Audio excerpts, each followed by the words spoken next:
الحمد لله وكفى وسلام على عباده الذين اصطفى أما بعد فأعوذ بالله من الشيطان الرجيم بسم الله الرحمن الرحيم أفلا يتدبرون القرآن أم على قلوب أقفالها وقال تعالى ولقد يسرنا القرآن للذكر فهل من مدكر رب اشرح لي صدري ويسر لي أمري واحلل عقدة من لساني يفقه قولي قال النبي صلى الله عليه وسلم لا يبقى من الإسلام إلا اسمه ولا يبقى من القرآن إلا رسمه سبحانك لا علم لنا إلا ما علمتنا إنك أنت العليم الحكيم اللهم صل على سيدنا محمد في أول كلامنا اللهم صل على محمد في أوسط كلامنا اللهم صل على محمد في آخر كلامنا صدق اللہ العظیم. محترم دینی بھائیوں، قرآن کریم کی ایک دو آیتیں آپ کے سامنے تلاوت کی گئی ہیں.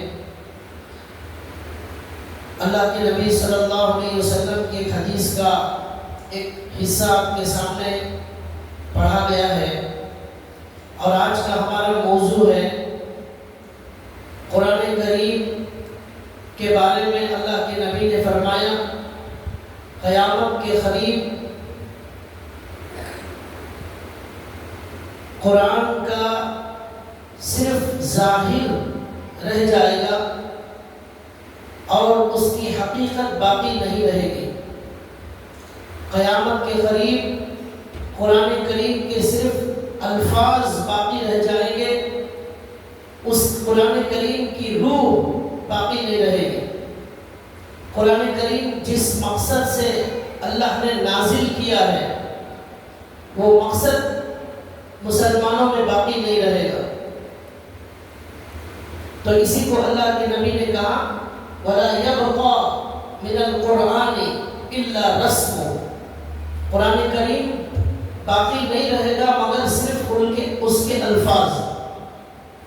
اس کی تشریح میں صاحب مرقات ملا علی قاری رحمۃ اللہ علیہ لکھتے ہیں کہ مطلب یہ ہے کہ قرآن کریم کا صرف ظاہر رہ جائے گا، قرآن کریم کو لکھا جائے گا، قرآن کریم کی اعلیٰ درجے کی طباعت اور پرنٹنگ کی جائے گی، عمدہ سے عمدہ کاغذ میں اسے طبع کیا جائے گا.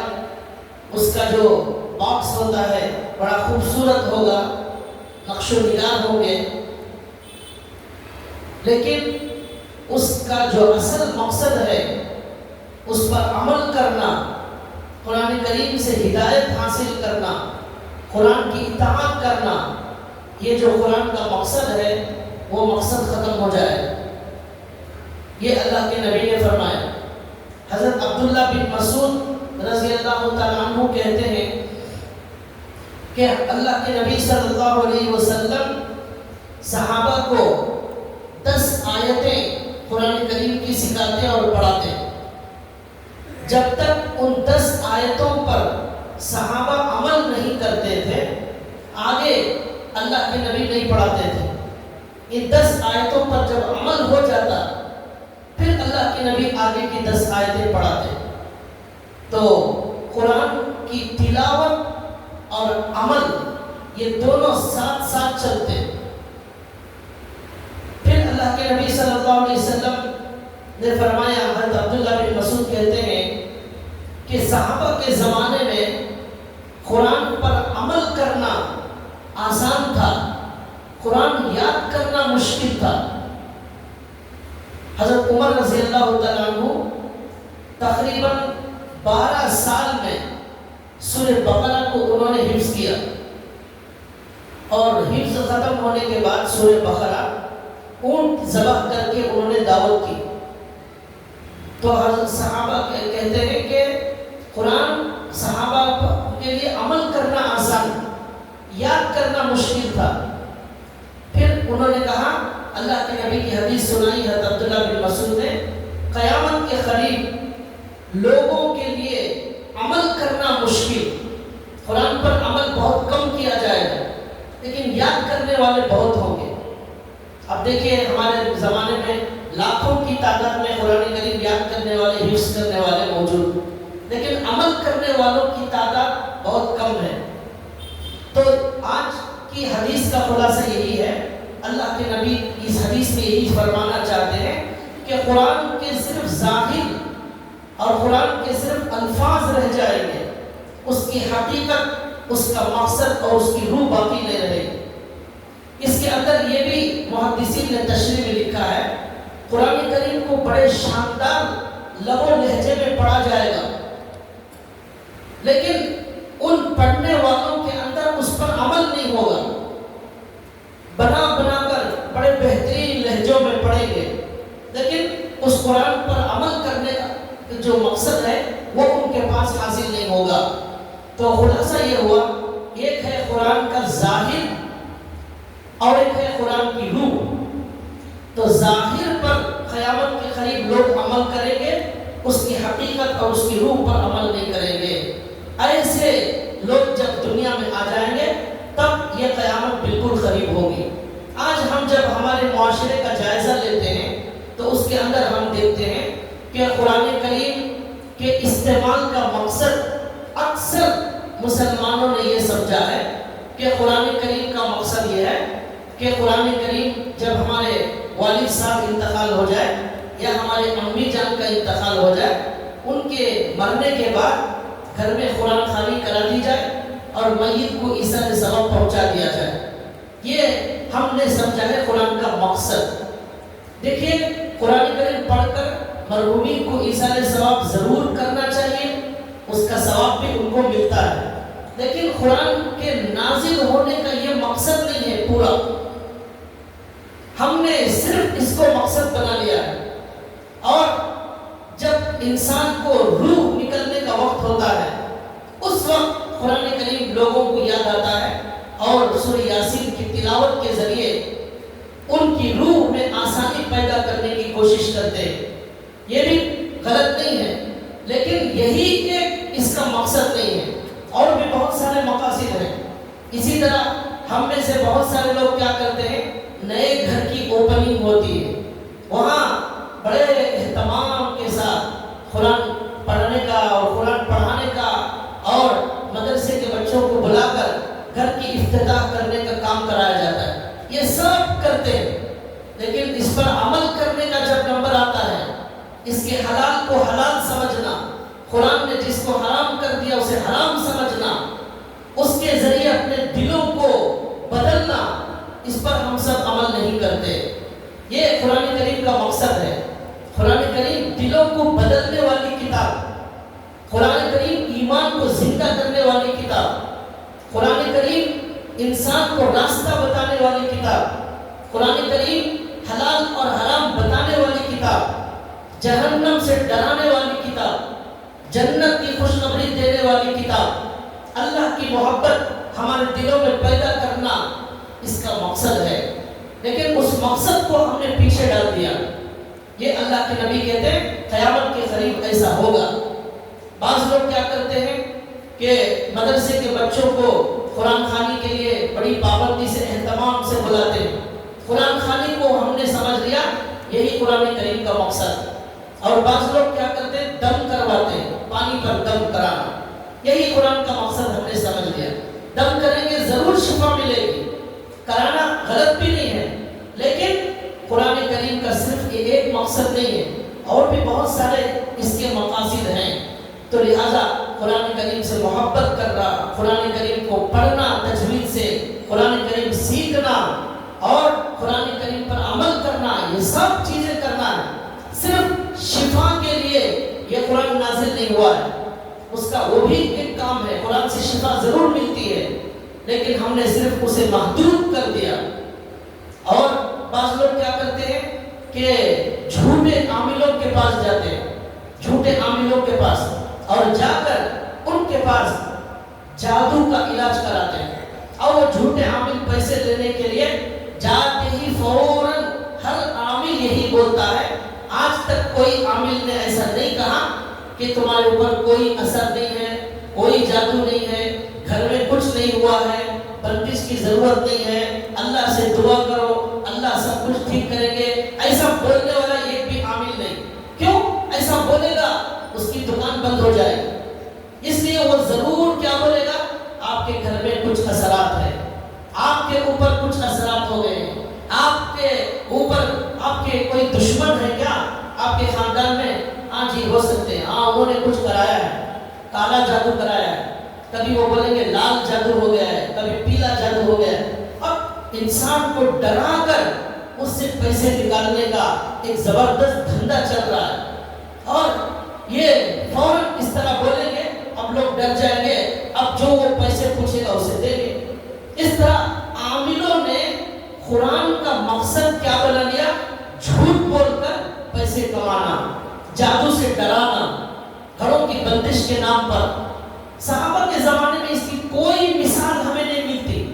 کسی صحابی کو حضور نے کہا ہے تمہارے اوپر کالا جادو ہو گیا، تمہارے گھر میں بندش کرانے کی ضرورت ہے، کسی ایک صحابی کی ایک مثال کوئی بھی دنیا کے اندر نہیں دکھا سکتا۔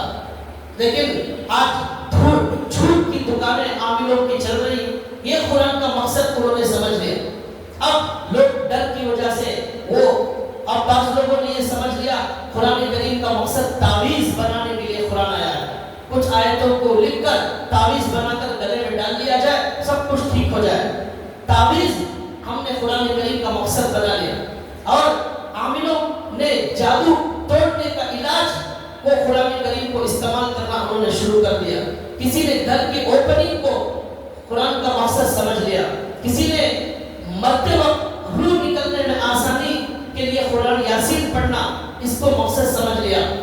اس طرح ہر آدمی، ایک آدمی کہتا ہے کہ ہمارا دکان اور ہمارا گھر کرائے پر نہیں جا رہا ہے، پتہ نہیں کیا اثر ہو گیا ہے، اس کے لیے اب قرآن کریم پڑھایا جائے۔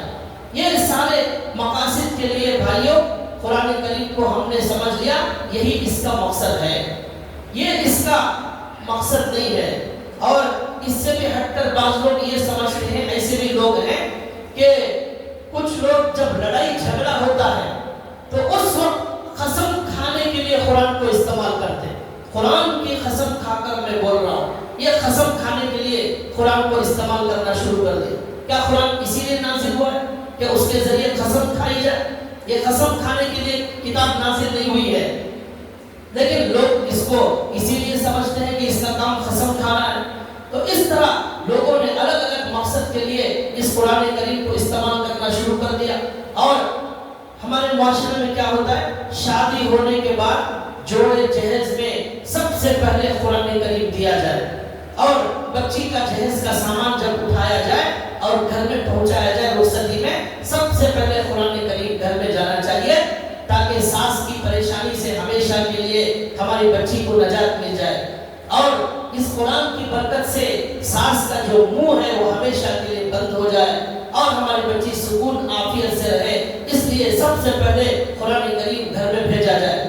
یہ مقصد ہم نے سمجھ لیا۔ اور قرآن کریم بڑا شاندار، بڑا مہنگا، بہترین پیپر والا اور کلر کی کوالٹی والا ہونا چاہیے، اور بھاری زیادہ پیسے دے کر خریدا جائے، سعودی میں پرنٹ ہوا قرآن مل جائے، اس کا جو باکس ہے وہ ریشمی کپڑے سے اس کو سجایا جائے، اور یہ سب۔ لیکن وہ جو لڑکی دلہن جا رہی ہے اسے قرآن کریم پڑھنا نہیں آتا، اور اسے کبھی قرآن کریم نہیں سکھایا، اسے قل ہو اللہ احد کا سورہ اچھی طرح یاد نہیں ہے، الحمدللہ رب العالمین وہ ڈھنگ سے نہیں پڑھ سکتی، اسے تجوید کا کچھ پتہ نہیں ہے، اور جس لڑکے کو شادی کیا جا رہا ہے دلہا، اسے بھی انا اعطیناک کا سورہ صحیح یاد نہیں ہے، وہ صحیح تلفظ سے قرآن نہیں پڑھ سکتا۔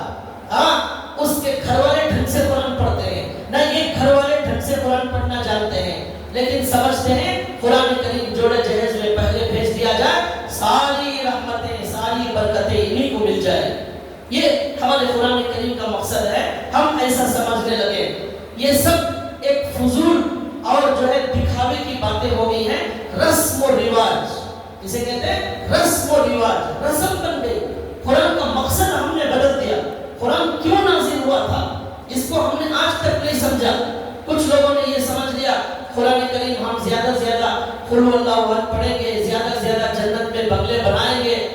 پڑھنا، تلاوت کرنا یہ بھی قرآن کا ایک مقصد ہے، لیکن پورا مقصد نہیں ہے. یہ بھی قرآن کریم پڑھنا بھی اس کا ایک کام ہے، قرآن کریم تجوید سے سیکھنا بھی ایک ضروری کام ہے، اور اس سے زیادہ ضروری کام یہ ہے کہ قرآن کریم ایک خط ہے جو اللہ نے ہم سب کے لیے لکھا ہے. آپ کے لیے، آپ کے لیے، آپ کے لیے، میرے لیے، آپ کے لیے، ہر ایک کے لیے اللہ کی طرف سے خط آیا. وہ خط کو آج تک ہم نے کھول کر نہیں پڑھا کہ میرے اللہ نے میرے لیے خط میں کیا لکھا ہے، کیا اللہ بیان کر رہے ہیں، کیا ترجمہ ہے سورہ فاتحہ کا، قل اللہ کا کیا ترجمہ ہے، سورہ والضحیٰ کا کیا ترجمہ ہے، اذا زلزلت الارض زلزالہا اس میں اللہ کیا فرما رہے ہیں. اس ترجمے کو ہم نے نہیں جانا، اس کی تفسیر کو ہم نے نہیں جانا. یہ ہمارے سے بہت بڑی غلطی ہو رہی ہے، اور قیامت کے قریب آنے والے ایسے مسلمان ہوں گے. اللہ کے نبی کہتے ہیں یہ بہت سارے مقاصد کے لیے قرآن استعمال کریں گے، لیکن جو اس کی روح ہے اس سے ہدایت حاصل کرنا اور اس پر عمل کرنا، اس کی اطاعت کرنا، اس کے ذریعے اپنے دلوں کے اندر بیداری پیدا کرنا، ایمان کا نور اپنے دل میں پیدا کرنا، اور اس قرآن کریم کے ذریعے سے ہماری زندگی میں انقلاب آ جائے. ان ھذا القرآن یہدی للتی ہی اقوم، یہ لوگوں کو، قوموں کو راستہ بتانے والی کتاب ہے. کیا راستہ بتاتی ہے؟ حلال قرآن بتاتا ہے، حرام قرآن بتاتا ہے، جائز کیا ہے، ناجائز کیا ہے، جہنم کا راستہ کیا ہے، جنت کا راستہ کیا ہے. اس طرح غور کرنے تیار نہیں ہے، اور لوگ سمجھتے ہیں کہ یہ قرآن کریم بڑی مشکل کتاب ہے، یہ علماء کا کام ہے، ہمارا کام نہیں ہے. ہم خالی قرآن کریم پڑھیں گے، وہ بھی بغیر تجوید کے، بغیر سیکھے کے، بس تفسیر اور ترجمہ یہ علماء کا کام ہے. بہت مشکل کتاب. اللہ قرآن میں کہتے ہیں لقد یسرنا القرآن للذکر فہل من مدکر، ہم نے قرآن کو بہت آسان کر دیا ہے، کوئی ہے نصیحت حاصل کرنے والا؟ تو قرآن، اللہ کہتے ہیں قرآن آسان ہے، ہم سمجھتے ہیں قرآن مشکل ہے، یہ علماء کا کام ہے. یاد رکھیے قرآن کریم مشکل نہیں ہے. قرآن کریم کے دو حصے کو، دو مضامین ہیں. ایک وہ مضامین ہے جو بہت آسان، جس میں جنت کا بیان ہے، جہنم کا بیان ہے، نماز پڑھنے کا حکم ہے، روزہ رکھنے کا حکم ہے. یہ سارے احکامات بہت آسان، ہم آسانی سے سمجھ سکتے ہیں. کچھ مضامین مشکل ہیں جس میں حلال حرام بتایا گیا، جائز ناجائز بتایا گیا، وہاں علماء کی ضرورت پڑتی ہے. تو آپ قرآن کریم کا ترجمہ اور تفسیر پڑھیں، واجب اور ضروری ہے. کہیں کہیں مشکل بات سمجھ میں نہ آئے تو آپ کسی معتبر عالم سے اس کی تفسیر سیکھ کر قرآن کریم کو حل کریں.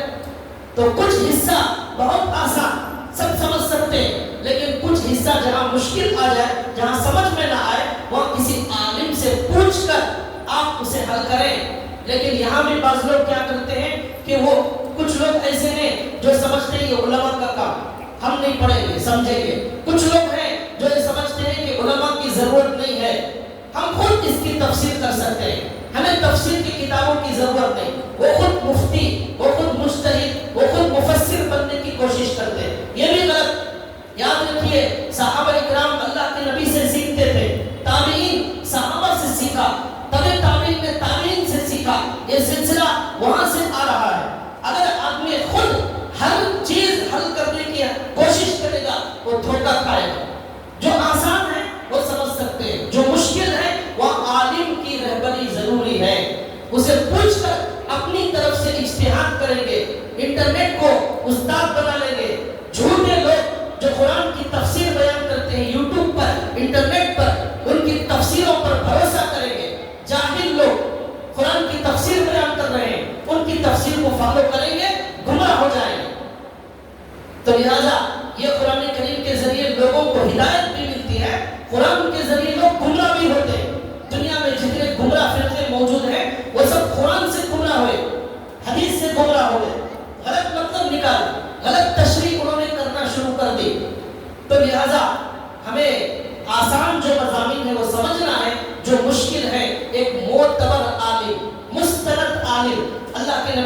میں فرمایا کہ فَانْظُرُوا عَمَّنْ تَأْخُذُونَ دِينَكُمْ، تم دین جس سے لے رہے ہو، تفسیر جس سے لے رہے ہو، حدیث جس سے لے رہے ہو، اسے دیکھ لو وہ کون ہے، کیسا عالم ہے، وہ معتبر ہے یا نہیں ہے، مستند ہے یا نہیں ہے، دیکھ کر اس عالم سے علم حاصل کرو.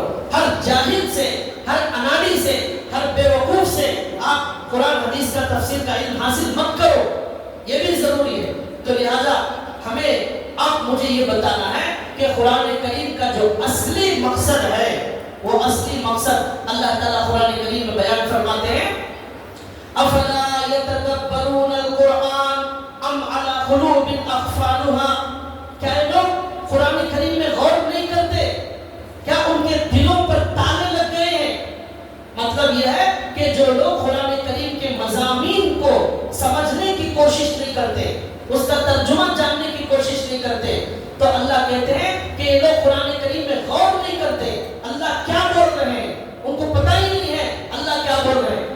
ان کو فلاں سیاسی پارٹی کیا بول رہی ہے، اس کا کیا بیان جھوٹا آج آیا وہ معلوم ہے، فلاں حکومت سیاست کی پارٹی نے آج کیا بیان دیا، کس پر اس نے جھوٹا الزام لگایا، وہ سب ہمیں معلوم. اور کرکٹ کے اندر کتنے کھلاڑی ہوتے ہیں، کون آئی پی ایل میں جیت رہا ہے، کون ہار رہا ہے، یہ پوری تفصیل ہمیں معلوم. ہمارے نوجوانوں کو آپ کوئی گانا پوچھئے، ان کو معلوم ہے یہ گانا کون سی فلم کا ہے، اس میں کون ناچنے والا ہے، اس میں کون ناچنے والی ہے، یہ سب ہمارے نوجوانوں کو معلوم. کون سی سیریل کے اندر کیا ہوتا ہے، کیا اس کا کردار ہے، یہ سب ہمیں پوری تفصیل آپ کے ساتھ ہمارا بچہ بتا سکتا ہے. لیکن آپ ہمارے نوجوانوں کو کھڑا کر دیجئے اور بتائیے قل هو اللہ احد کا ذرا ترجمہ کر دیجئے، اللہ اس میں کیا بول رہے ہیں، کچھ پتا نہیں ہوتا. بس ہماری پوری زندگی گزر گئی، لیکن انا اعطیناک الکوثر میں اللہ نے کیا پیغام دیا ہے ہمیں نہیں معلوم ہوا. قل هو اللہ احد میں اللہ نے کیا بیان کیا، یہ سورت کب نازل ہوئی، کیوں نازل ہوئی، اس کا ہمیں کوئی پتہ نہیں. ہمارے پاس اس کے لیے وقت نہیں ہے. ہر چیز جاننے کے لیے وقت ہے. پیپر روزانہ جو پیپر پڑھتے ہیں آپ، اس میں 90% جھوٹ ہوتا ہے، 90% جھوٹے لوگوں کا ذکر ہوتا ہے. وہ پڑھنے کے لیے ہمارے پاس وقت ہے. جھوٹے لوگوں کی تعلیم، جھوٹے لوگوں کے بیانات اور دھوکے باز چوروں کے بیانات، ان کی تفصیلات، ان کے پیغامات سننے اور جاننے کے لیے ہمارے پاس وقت ہے. لیکن اللہ کیا کہہ رہے ہیں، آخرت کے بارے میں اللہ نے کیا کہا، جنت جہنم کے بارے میں اللہ نے کیا کہا، اس کے لیے ہمارے پاس وقت نہیں. کتنی افسوس کی بات ہے، ایسے بدترین لوگوں میں ہم شامل نہ ہو جائیں، ورنہ قیامت کے قریب ایسے ہی لوگ بھر جائیں گے. یہ بیان کرنے کا مقصد یہ ہے ہم اپنے آپ کو ایسی چیزوں سے بچائیں، قرآن کے لیے وقت نکالیں. جب آپ یوٹیوب کے لیے 4 گھنٹے نکالتے ہیں، فیس بک کے لیے 2 گھنٹے 4 گھنٹے نکالتے ہیں، واٹس ایپ کے لیے 4 گھنٹے نکالتے ہیں، تو قرآن کے لیے آدھا گھنٹہ نکالیں. تجوید سے سیکھے الحمدللہ رب العالمین. ہاں کہاں سے نکلتا ہے، عین کیسا نکلتا ہے، عین نہیں نکالیں گے کیا فرق پڑ جائے گا، کیا غلطی ہو جائے گی. رال اور زا نہیں نکالیں گے کیا فرق ہو جائے گا. رال کے معنی آتے ہیں رال سے رکعت، اس کے معنی قربانی دینا. زکات، زا سے اگر زکات پڑھیں گے اس کے معنی زکات دینا، مال کو غریب آدمی کو زکات دینا. کتنا فرق ہو گیا رال اور زا کے اندر. اس طرح معنی میں فرق آ جاتا ہے، لیکن ہم نے اسے سیکھنے کی کوشش نہیں کی. پوری زندگی گزر گئی، سورہ فاتحہ ہمارا صحیح نہیں ہوا. ہم اپنے بچوں کو بیٹھ کر قرآن کریم کا حلقہ ہمارے گھر میں نہیں لگاتے. مسجد کے اندر مکتب کھولا جا رہا ہے، بار بار اعلان کیا جاتا ہے آپ اپنے بچوں کو قرآن کے لیے بھیجیے، ہم بھیجنے تیار نہیں. وہی ہم اپنے بچے کے لیے اسکول کے لیے صبح 8 سے شام کے 5 تک، 5 سے رات کے 8 تک ہم ٹیوشن بھیجنے تیار ہیں. وہاں 2-4 ہزار روپے دینے تیار، ٹیوشن کے لیے 500,000 روپے دینے تیار. لیکن اس مکتب کے اندر فری پڑھایا جا رہا ہے، اور جہاں فیس لی جاتی ہے 200-300 روپے فیس لی جاتی ہے. نہیں دے سکتے کوئی بات نہیں، فری پڑھانے کے لیے ہر مسجد کے اندر نظام بنایا گیا. چیخ چیخ کر امام صاحب اور حضرت اعلان کرتے ہیں آپ اپنے بچوں کو قرآن کے لیے بھیجیں، لیکن ہم بھیجنے تیار نہیں. یاد رکھیے ہماری خبر کے اندر جو عذاب ہوگا اس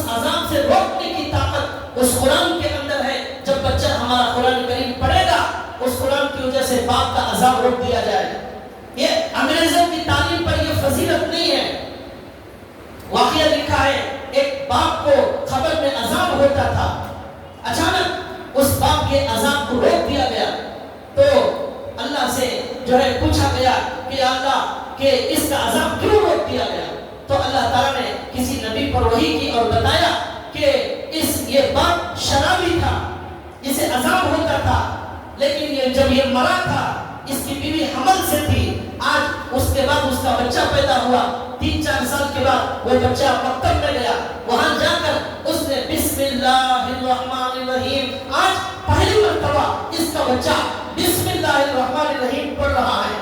بسم اللہ کا کیا ترجمہ ہے ہم نہیں جانتے۔ اللہ کے نام سے شروع کرتا ہو جو بڑا رحم کرنے والا ہے۔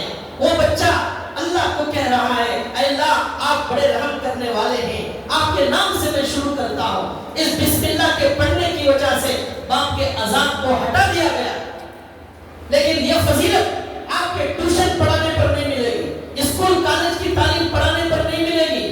ضرور پڑھائیے، وہ دنیا کی ضرورت ہے، اسکول کالج دنیا کی ضرورت ہے، پیٹ پالنے کی ضرورت ہے۔ قرآن کی تعلیم ہماری جہنم سے بچانے کے لیے ہماری ضرورت، جنت میں جانے کی ضرورت، یہ دنیا میں کام آئے گا، یہ آخرت میں کام آئے گا۔ کوئی عالم اسکول کالج کی تعلیم کو ناجائز نہیں کہتا۔ ہمیں ہماری اس امت میں ڈاکٹروں کی ضرورت ہے، وکیلوں کی ضرورت ہے، ججوں کی ضرورت ہے، آفیسروں کی ضرورت ہے، سچے وکیلوں کی ضرورت ہے۔ جھوٹے رشوت کھانے والے وکیلوں سے ہمیں نجات حاصل کرنا ہے تو سچے وکیلوں کو پیدا کرنا پڑے گا۔ تو ہمیں ڈاکٹر، وکیل، انجینئر وہ چاہیے، ہمیں بلڈر چاہیے، ہمیں تاجر چاہیے اس امت میں، تو ضرور پڑھانا پڑے گا۔ لیکن ہمیں ایسا بھی امتی چاہیے جو عالم ہو، جو حافظ ہو، اور جو قرآن کے ذریعے اپنے دل کو بدلنے والا ہو۔ اس کے لیے ہمیں قرآن سے رشتہ مضبوط کرنا پڑے گا۔ دونوں چیزیں چاہیے، یہ دنیا کی ضرورت، دنیا میں جتنا رہنا ہے اس کے لیے دنیا کا علم حاصل کرو، آخرت کے اندر نجات کے لیے آخرت کے علم کے قرآن کی جتنی ضرورت ہے وہاں کا علم حاصل کرو۔ آج لوگ یہ نعرہ دے رہے ہیں کہ علم کا نام یہی دنیا کی تعلیم، یہی اصلی تعلیم، یہ آ گیا، سب کچھ آ گیا۔ سب کچھ کہاں سے آ گیا؟ جب تک قرآن نہیں آئے گا، جب تک دین نہیں آئے گا، جب تک اللہ کے نبی کی حدیث نہیں آئے گی، صرف ڈاکٹر بننے سے کچھ نہیں ہوگا، نجات نہیں ملے گی۔ صرف وکیل بننے سے نجات نہیں ملے گی۔ اس ڈاکٹر کو، اس وکیل کو، اس انجینئر کو پہلے مسلمان بننا ہے۔ قرآن بھی اس کی زندگی میں ضروری ہے، ورنہ ایسے ڈاکٹر وکیل بنائیں گے جسے قرآن پڑھنا نہیں آتا، تو آپ کے مرنے کے بعد، ہمارے مرنے کے بعد جس باپ نے اسے ڈاکٹر وکیل بنانے کے لیے پوری زندگی خون پسینہ بہایا، اس کے مرنے کے بعد اس کا جنازہ پڑھنا بھی اپنی اولاد کو نہیں آئے گا جسے آپ نے قرآن نہیں سکھایا، دین نہیں سکھایا۔ تو بہرحال ہم نے بہت سارے لوگوں نے یہ سمجھ لیا کہ قرآن کریم ایک ایسی کتاب ہے جس کے لیے ہمارے پاس وقت نہیں ہے، اور اللہ کے نبی یہ کہتے ہیں قرآن کا صرف ظاہر رہ جائے گا، اس کی روح غائب ہو جائے۔ قرآن کریم کا اصل مقصد ہمارے دلوں کو جھنجھوڑنا ہے، ہمارے دلوں کو بدلنا ہے۔ صحابہ اس سے اپنے دلوں کو بدل لیا کرتے تھے، ان کی زندگی، ان کی کایا پلٹ ہو جایا کرتی تھی، یہاں تک کہ جس زمانے میں مکے میں جو کافر تھے ان کا بھی دل بدل جاتا تھا۔ ہمارا دل نہیں بدل رہا ہے۔ یہ قرآن کا مقصد دلوں کو بدلنا ہے، اللہ کی محبت پیدا کرنا ہے۔ ایک کافر عتبہ بن ربیعہ، اسے مکے کے کفار کہتے ہیں کہ آپ جاؤ اللہ کے نبی کے پاس اور جا کر یہ کہو کہ یا رسول اللہ، آپ اے محمد، آپ یہ دین کی دعوت چھوڑ دیں، قرآن کی دعوت چھوڑ دیں۔ آپ کو اگر مالدار بننا ہے، سارے مکے کا خزانہ آپ کے قدموں میں، آپ کو کسی سے شادی کرنا ہے، مکے کی حسین لڑکی سے آپ کی شادی ہو جائے، آپ کو کرسی چاہیے، آپ ہمارے امیر بن جاؤ۔ اللہ کے نبی نے سننے کے بعد کہا بیٹھو، بٹھا لیا۔ اللہ کے نبی نے قرآن پڑھنا شروع کر دیا۔ جب اللہ کے نبی نے قرآن پڑھنا شروع کیا، اس کافر کا دل بدلنے لگا، اس کافر کا دل بدلنے لگا۔ تو اب اس کا دل جب بدلنے لگا تو اب وہاں سے اٹھ کر بھاگا۔ وہاں جو کفار بیٹھے ہوئے تھے انہوں نے دیکھا کیا پیغام لے کر آ رہا ہے۔ اس نے جا کر کہا میں دنیا میں بہت کلاموں کو میں نے سنا ہے، لیکن آپ صلی اللہ علیہ وسلم جو قرآن پڑھتے ہیں وہ کوئی جادو کی کتاب نہیں ہے، وہ کوئی کہانت کی کتاب نہیں ہے، وہ کوئی شعر شاعری نہیں ہے، وہ کسی مجنون کا کلام نہیں ہے، وہ بڑا زبردست کلام ہے۔ میرے دل کے اندر عجیب و غریب کافروں کے دل بدل جاتے تھے. قرآن کریم میں ایک جگہ اللہ نے کہا وَإِذَا سَمِعُوا مَا أُنزِلَ إِلَى الرَّسُولِ تَرَىٰ أَعْيُنَهُمْ تَفِيضُ مِنَ الدَّمْعِ. نجاشی کے دربار سے کچھ وقت کافروں کا عیسائیوں کا حضور کے پاس آیا. اللہ کے نبی نے ان کو قرآن پڑھ کر سنانا شروع کیا. ان کے آنکھوں سے آنسو بہنا شروع ہو گئے. لیکن آج مسلمانوں کے دلوں کے ان کا دل نہیں روتا قرآن سن کر, ان کے آنکھیں نہیں روتی. کیوں؟ کچھ معلوم ہی نہیں ہے قرآن میں کیا کہا جا رہا ہے. لیکن ان کافروں کو سمجھ میں آتا تھا, اس لیے ان کو رونا آتا تھا, ان کے دل بدل جایا کرتے تھے. ایک صحابی ہے طفیل بن عمرو دوسی رضی اللہ تعالیٰ, ان کے بارے میں لکھا ہے وہ بڑے سخی تھے, بڑے ذہین تھے, بڑے مالدار تھے, ایک قبیلے کے سردار تھے. جب وہ مکے کو آئے, مکے کے کافروں نے ان سے جا کر یہ کہا کہ مکے کے اندر آپ صلی اللہ علیہ وسلم سے بچ کر رہنا, ان سے دور رہنا, ان کا کلام مت سننا, ان کی باتیں مت سننا, وہ جادوگر ہے, تمہارے دل پر جادو ہو جائے گا. اور وہ محمد نے مکے کے اندر بھائیوں میں, بھائی میں نااتفاقی پیدا کر دی ہے, خاندانوں کو توڑ دیا ہے, اس لیے آپ ان کے قریب مت جانا, ان کا کلام مت سننا. تو پھر انہوں نے کہا کان میں روئی رکھ لینا, روئی. وہ طفیل بن عمرو دوسی کہتے ہیں کان میں روئی رکھ لیا لوگوں کے کہنے پر. پھر جب مکے میں اندر گیا تو کعبے کے قریب دیکھتا ہوں آپ صلی اللہ علیہ وسلم قرآن کریم کی تلاوت کر رہے ہیں, نماز پڑھ رہے ہیں اور رکوع کر رہے ہیں, سجدہ کر رہے ہیں. عجیب و غریب طریقے سے عبادت, پہلی بار زندگی میں دیکھی, کیا عجیب و غریب عبادت کا طریقہ ہے. پھر دل میں خیال آیا, دل میں انہوں نے اپنے آپ سے کہا کہ ارے تو کتنا بڑا بیوقوف آدمی ہے, تو بڑا سمجھدار ہے, بڑا عقل مند ہے, بڑا شاعر ہے, سردار ہے, کان میں روئی رکھنے کی کیا ضرورت ہے. آپ صلی اللہ علیہ وسلم کا قرآن سنیں گے, اگر سمجھ میں آ گیا تو قبول کریں گے, نہیں سمجھ میں آیا تو چھوڑ دیں گے. یہ سوچ کر کان میں سے روئی نکالی. پھر اللہ کے نبی کا قرآن سننے لگے. نماز کے بعد اللہ کے نبی کے پیچھے چلنے لگے, یہاں تک کہ اللہ کے نبی گھر چلے گئے. یہ بھی اللہ کے نبی کے پیچھے گھر میں چلے گئے اور جا کر پورا واقعہ سنایا. میں فلاں جگہ سے آیا ہوں, آپ کے بارے میں مکے کے کافروں نے ایسا کہا, کان میں روئی رکھ لیا تھا. اب آپ کا قرآن پھر بھی اللہ نے سنا دیا. جسے اللہ ہدایت دینا چاہتے ہیں اسے ہدایت دے کر رہتے ہیں, اسے کوئی روک نہیں سکتا. اللہ جسے ہدایت دے کوئی روک نہیں سکتا, اللہ جسے گمراہ کرے اسے کوئی ہدایت نہیں دے سکتا. تو انہوں نے کہا یا رسول اللہ اب قرآن سنائیے, میں سنوں گا. اللہ کے نبی نے قل هو اللہ احد, کہو وہ اللہ ایک ہے, اللہ الصمد, وہ اللہ بے نیاز ہے, لم یلد ولم یولد, وہ اللہ کا نہ کوئی بیٹا ہے نہ اس اللہ کا کوئی باپ ہے, ولم یکن لہ کفوا احد, اس اللہ کے برابر اس دنیا میں کوئی نہیں. اللہ وہ ہے جو لوگوں کو کھلانے والا, وہ خود نہیں کھاتا, اس کے برابر کوئی نہیں. وہ سب کو سناتا ہے, وہ سوتا نہیں, وہ سب کو مارتا ہے, اسے کوئی مار نہیں سکتا.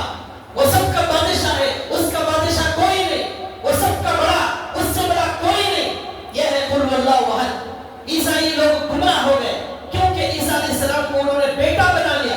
اللہ کہتے ہیں لم یلد ولم یولد, جو بچے کا محتاج ہو وہ خدا نہیں ہو سکتا, جو پیدا ہونے میں باپ کا محتاج ہو وہ خدا نہیں ہو سکتا. قل اعوذ برب الفلق, پڑھو صبح کے رب کے نام سے, کہو کہ میں صبح کے رب کی پناہ لیتا ہوں. قل اعوذ برب الفلق من شر ما خلق, ساری مخلوق کے شر سے میں اللہ کی پناہ لیتا ہوں. یہ صورتیں اللہ کے نبی نے پڑھ کر سنائی, قرآن دل میں اتر گیا, فوراً کلمہ پڑھ کر مسلمان ہو گئے. یہ قرآن کافروں کے دلوں کو بدل دیتا تھا, آج ہم مسلمانوں کے دلوں کو نہیں بدل رہا ہے. یہ ہے قرآن کا مقصد, یہ ہے قرآن میں تدبر, یہ ہے قرآن میں غور فکر کرنا. اللہ کے نبی صلی اللہ علیہ وسلم ایک صحابی کو کہتے ہیں عبداللہ بن مسعود قرآن کریم پڑھو, میں سننا چاہتا ہوں. وہ قرآن کریم پڑھنے لگے. تھوڑی دیر کے بعد آنکھ اٹھا کر دیکھا, اللہ کے نبی کی آنکھوں سے آنسو جاری. انہوں نے کہا یا رسول, پھر قرآن بند کر دیا انہوں نے. تو قرآن سن کر نبی کو رونا آتا تھا, کافروں کے دل بدل جایا کرتے تھے. حضرت ابی بن کعب سے اللہ کے نبی نے کہا تم قرآن پڑھو, میں سننا چاہتا ہوں. اللہ نے مجھے حکم دیا ہے کہ میں تم سے قرآن سنوں. وہ قرآن کریم انہوں نے کہا اللہ نے حکم دیا میرے سے قرآن سننے. کیا اللہ نے میرا نام لے کر کہا؟ اللہ کے نبی نے کہا ہاں اللہ نے تمہارا نام لے کر کہا ابی بن کعب سے قرآن سنو. یہ سن کر رونا آ گیا. کیا میرے جیسے معمولی انسان کا نام اللہ نے لیا؟ اللہ نے میرا نام لیا. سن کر خوشی میں آنسو آ گئے. پھر قرآن پڑھنے لگے. اللہ کے نبی ان کا قرآن سن کر رونے لگے. یہ قرآن کا مقصد ہے. قرآن دل کو بدلنے والی کتاب ہے. یہ مقصد آج ہمارے سے فوت ہو گیا. صرف ظاہری چیزوں کو ہم نے قرآن سمجھ لیا. قرآن خوانی کو ہم نے قرآن کا مقصد سمجھ لیا. اور جو ہے جھاڑ پھونک کرنا قرآن کا مقصد سمجھ لیا. قرآن خوانی کو مقصد سمجھ لیا. مردوں کے لیے ہم نے اس کا مقصد سمجھ لیا. قرآن کریم کی اطاعت کرنا, قرآن پر عمل کرنا, قرآن سے ہدایت لینا, دلوں کو بدلنا, دلوں کو نرم کرنا, یہ قرآن کا مقصد ہے. امام اعظم ابو حنیفہ رحمۃ اللہ علیہ کا واقعہ لکھا ہے. عشاء کے بعد امام عشاء کی نماز میں آئے اور امام صاحب نے سورت پڑھی. کیا پڑھی؟ اذا زلزلت الارض زلزالها واخرجت الارض اثقالها وقال الانسان ما لها يومئذ تحدث اخبارها بان ربك اوحى لها. یہ آیت یہ سورت سنی. نماز میں امام صاحب کی حالت خراب ہو گئی. عشاء کے بعد سارے لوگ مسجد سے چلے گئے. امام صاحب مسجد کا اندر سے دروازہ بند کر لیے. پوری رات امام صاحب اپنی سفید داڑھی کو پکڑ کر روتے رہے اور کہتے رہے کہ اے اللہ اس بوڑھے کو سفید داڑھی کی وجہ سے رحم فرما اور معاف فرما. کون ہے؟ امام اعظم ابو حنیفہ. 40 سال تک عشاء کے وضو سے فجر کی نماز پڑھنے والے امام اعظم ابو حنیفہ رحمۃ اللہ علیہ. 40 سال تک 500 رکعت نفل رات بھر پڑھنے والے یہ ہے امام اعظم ابو حنیفہ. یہ جب اذا زلزلت الارض پڑھتے ہیں ان کی روح کام جاتی ہے, ان کے دل میں ڈر پیدا ہوتا ہے, ان کا دل نرم ہوتا ہے. ہمارا دل نرم نہیں ہوتا. اللہ قرآن میں کہتے ہیں ثم قست قلوبكم من بعد ذلك فهي كالحجارة او اشد قسوة. اے لوگوں تمہارے دل بڑے سخت ہو گئے, پتھر سے زیادہ سخت ہو گئے. پتھروں کو بھی رونا آتا ہے, تمہیں رونا نہیں آتا. اللہ کہتے ہیں وَإِنَّ مِنَ الْحِجَارَةِ لَمَا يَشَّقَّقُ فَيَخْرُجُ مِنْهُ الْمَاءُ. پتھروں میں ایسے پتھر ہیں پھٹ کر ان کے اندر سے پانی نکلتا ہے. وہ اللہ کے خوف سے ہوتا ہے. تمہارے دل پتھر سے سخت ہو گئے, تمہیں رونا نہیں آتا. وَإِنَّ مِنْهَا لَمَا يَهْبِطُ مِنْ خَشْيَةِ اللَّهِ. پتھر اوپر سے اللہ کے خوف سے گر جاتا ہے. اتنا ڈر پتھر کو ہے, تمہارے دل میں اتنا بھی ڈر نہیں. وَإِنَّ مِنْهَا لَمَا يَتَفَجَّرُ مِنْهُ الْمَاءُ.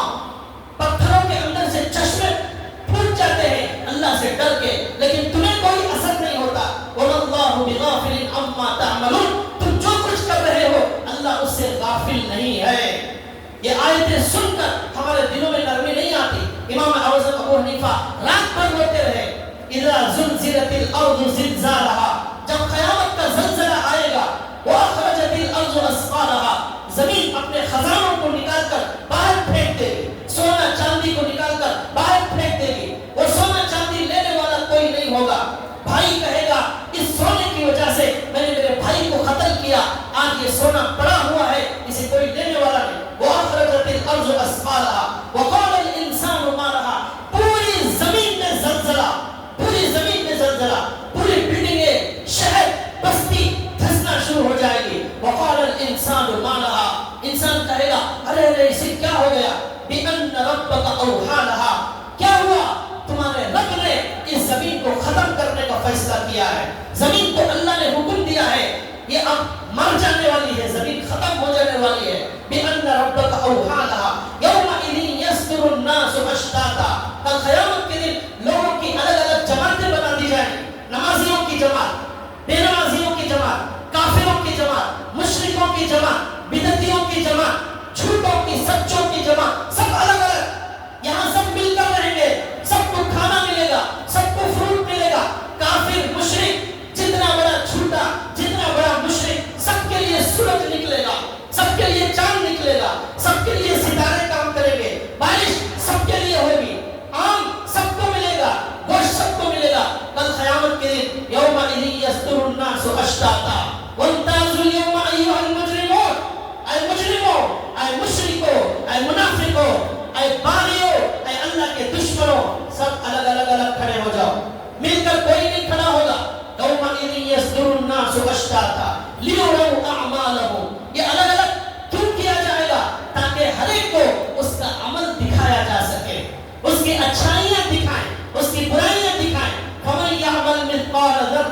خیرا یرا، جو ذرہ برابر نیکی کرے گا وہ قیامت کے دن دیکھے گا.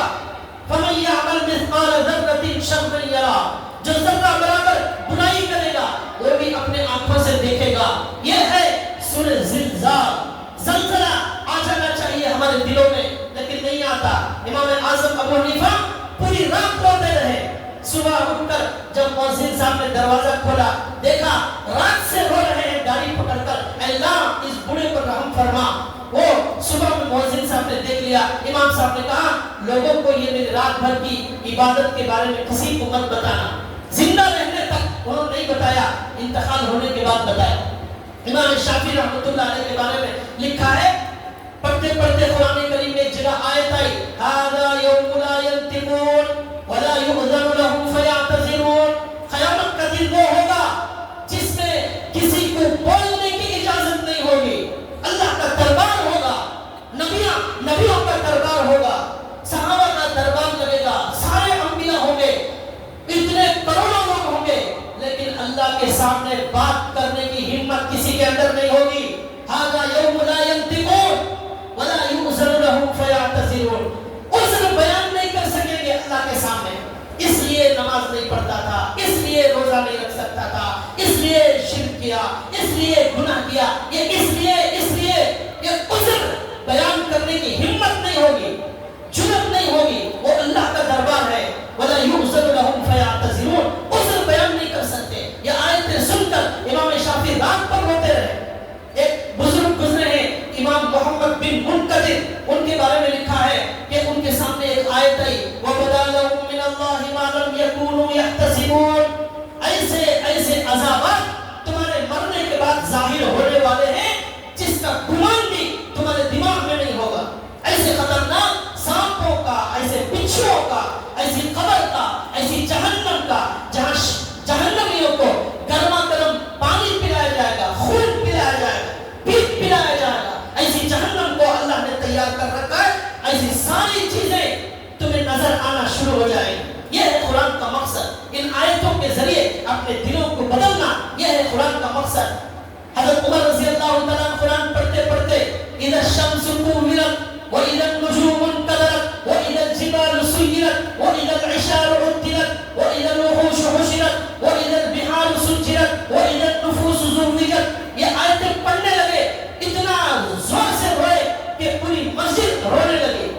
آج ہمیں ایسا رونا زندگی میں نہیں آتا. حضرت عمر کو رونا آ رہا ہے. کیوں؟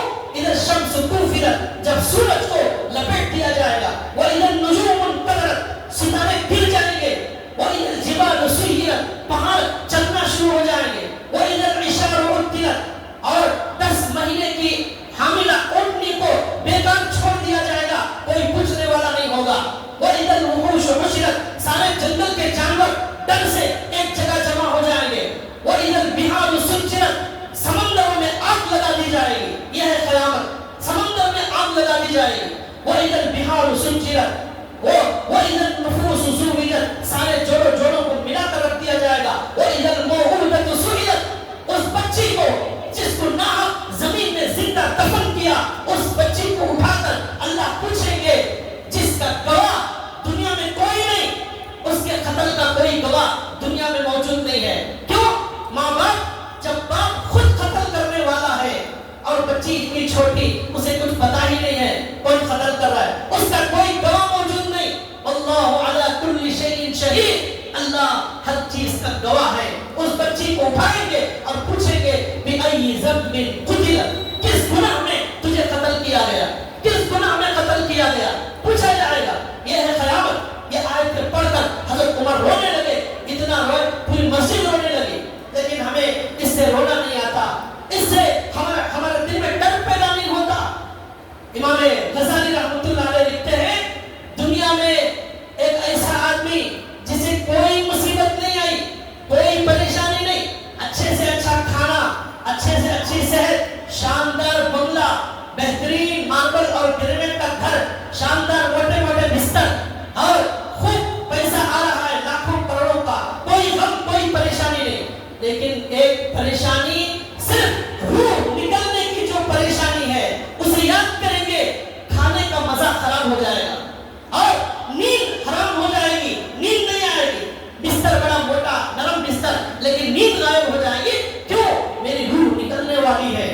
امام غزالی کہتے ہیں 1000 مرتبہ ہمارے بدن کو تلواروں سے مارا جائے اتنی تکلیف نہیں ہوتی جتنی روح نکالنے سے ہوتی. ایک ایک بال سے ہماری روح کو کھینچ کر نکالا جائے گا. وہ دن آنے والا ہے, وہ دن آنے والا ہے, کبھی بھی آ سکتا ہے. اللہ کہتے ہیں کلا اذا بلغت التراقیہ, کلا اذا بلغت التراقیہ. اس سے پہلے اللہ کہتے ہیں کہ بلا قادرین علی ان نسوی یسأل ایان یوم القیامہ. یہ انسان سوال کرتا ہے کہاں ہے قیامت, کب آئے گی قیامت, کب آئے گی. اللہ نے قرآن میں کہا اے کافرو جلدی مت کرو, تھوڑا صبر کرو, بہت جلد آنے والی ہے. جب وہ آئے گی کیا ہوگا؟ فَإِذَا بَرِقَ الْبَصَرُ, آنکھیں پھٹی کی پھٹی رہ جائیں گی. وَخَسَفَ الْقَمَرُ, چاند بے نور ہو جائے گا. وَجُمِعَ الشَّمْسُ وَالْقَمَرُ, چاند اور سورج کو جمع کر دیا جائے گا. کَلَّا لَا وَزَرَ, اس دن بھاگنے کی کوئی جگہ نہیں. إِلَىٰ رَبِّكَ يَوْمَئِذٍ الْمُسْتَقَرُّ, بھاگ کر جائیں گے, اللہ کے سامنے کھڑے ہو جائیں گے. إِلَىٰ رَبِّكَ يَوْمَئِذٍ الْمُسْتَقَرُّ يُنَبَّأُ الْإِنسَانُ بِمَا قَدَّمَ وَأَخَّرَ يَوْمَئِذٍ بِمَا قَدَّمَ وَأَخَّرَ. اس دن بتایا جائے گا کون مشرک, کون منافق, کون مومن, کون جھوٹا, کون سچا, کون برا. وہاں معلوم ہوگا, یہاں معلوم نہیں ہوگا. یہاں جتنا جو برا, جتنا بڑا شیطان آج دنیا میں اتنا اچھا بن رہا ہے. سارے پردے کھل جائیں گے. اللہ کہتے ہیں کب کھلیں گے پردے, کب آئے گی قیامت؟ کلا اذا بلغت التراقیہ, جب تمہاری روح نکلے گی حلق میں اٹک جائے گی. کلا اذا بلغت التراقیہ, جب روح نکالیں گے حلق میں اٹک جائے گی, حلق سے کھینچنا شروع کریں گے تب معلوم ہوگا قیامت کیا ہے. اللہ کہتے ہیں وقیل من راق, کہا جائے گا ارے اس کی روح نکل رہی ہے, تڑپ رہا ہے, اسے بچانے کے لیے کوئی منتر کرو, کوئی جھاڑ پھونک کرو, کوئی برکت پھونکے, کوئی علاج کرے, کوئی وینٹیلیٹر اسے بچا لے, کوئی بڑا ڈاکٹر اسے بچا لے. یہاں وہ ہاسپٹل میں جاؤ, یہاں جاؤ, جے دیوا میں جاؤ, کہیں بھی جاؤ. اللہ کہتے ہیں روح نکالنے سے مجھے کوئی روک نہیں سکتا. وقیل من راق, کون ہے اسے بچا, منتر پڑھ کر بچانے والا, نہیں بچا سکتا. وقیل من راق والتفت الساق بالساق, روح نکلنے کی طرف سے تو پیروں کو ماریں گے ایسا جیسے بکرے کو ذبح کرنے کے بعد ابھی قربانی آ رہی, دیکھیے بکرا کس طرف سے مرتا ہے, اسی طرف سے ہم سب کو مرنا ہے. کلا اذا والتفت الساق بالساق, پنڈلی کو مارے گا مردہ روح سے تڑپ تڑپ کر. والتفت الساق بالساق الى ربك يومئذ المساق, اس دن اس کے پروردگار کے پاس جانے کا وہ ٹائم ہے. الى ربك يومئذ المساق.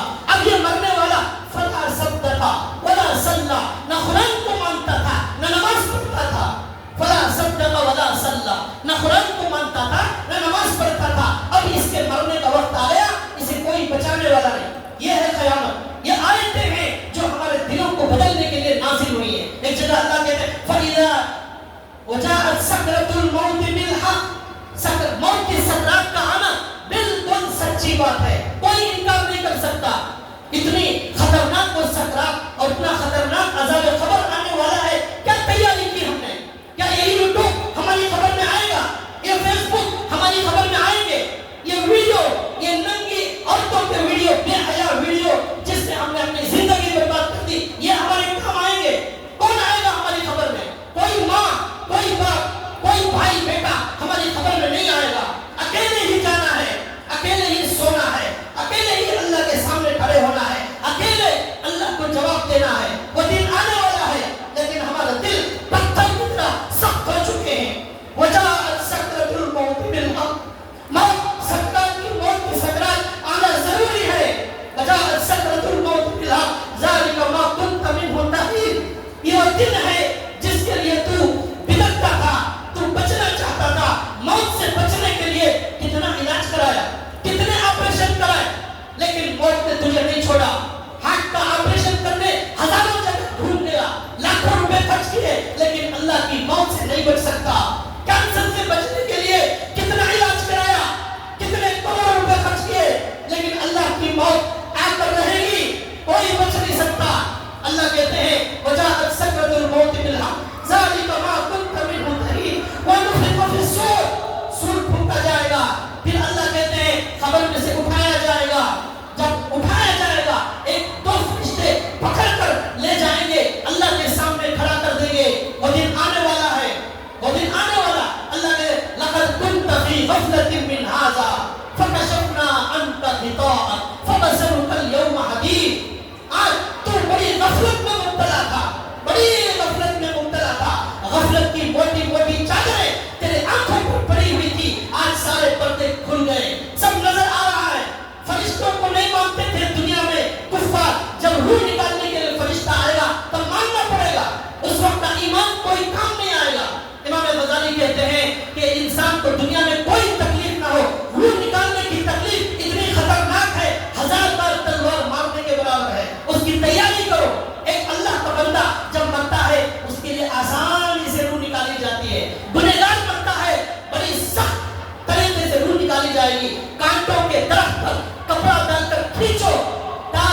کی رزق میں برکت، آپ کی صحت میں برکت، آپ کے گھر میں برکت، آپ کا سب جو ہے ساری بیماریوں سے شفا سب ملے گا، سب کچھ قرآن میں ہے. لیکن قرآن پر عمل کرنا، قرآن کی اطاعت کرنا، قرآن کے ذریعے دل کو بدلنا، یہ ہمارے لیے بہت ضروری ہے. اللہ سے دعا ہے اللہ تبارک و تعالی ہمیں سنی ہوئی بات پر عمل کی توفیق عطا فرمائے.